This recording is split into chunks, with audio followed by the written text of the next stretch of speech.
Vincere per convincere, ma soprattutto per continuare a sognare. Questo è il motto del match di oggi tra Sulmona e Giovinazzo, due squadre alla ricerca di punti pesanti in ottica playoff e non solo, reduci in campionato a due successi, ma uscite dalla Coppa Italia per mano dello stesso avversario, il Canicattì di Mister Mittelman. Il saluto vi giunge da Francesco Paolo Salviani e Francesco Di Virgilio. Con Sosa a millimetri dal vantaggio del Sulmona.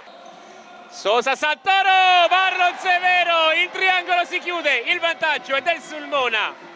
Lo meritava e lo ha fatto, vantaggio del Sulmona, schema su calcio d'angolo e gol di Marlon. Andiamo in telecronaca con il Giovinazzo che prova, pallone spazzato via. Tanche, ancora il 51, Tanche! Biancofiore della ripresa, Sosa per Severo, pallone!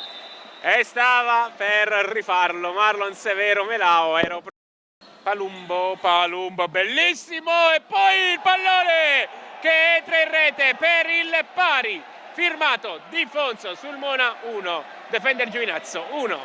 Pallone che poi arriva per Di Fonso, Biancofiore, 15:40.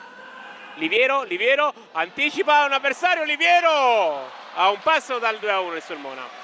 È stato murato e poi la traversa di Nicolodi. Tregua, Sosa, vede Patricelli, Sosa, palla per Severo, porta vuota!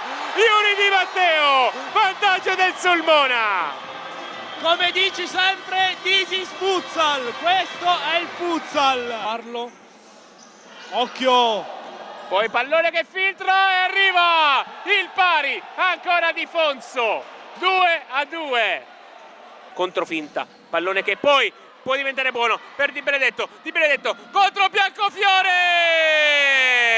cost to cost mortifero, mette la freccia, Defender Giovinazzo che arriva al terzo gol. Nicolodi, pallone perso che rotola, in fondo al sacco, la firma è di Di Fonso che scende il poker. Defender Giovinazzo 4, Sulmona 2.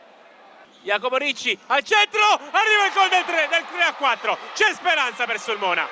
Che bello questo sport, 28 secondi per sperare, per pregare. 3-4, pallone perso però da Di Matteo e arriva la sirena, vince la squadra di Mister Menini dopo una partita fantastica, si arrende per la seconda volta tra le mura amiche.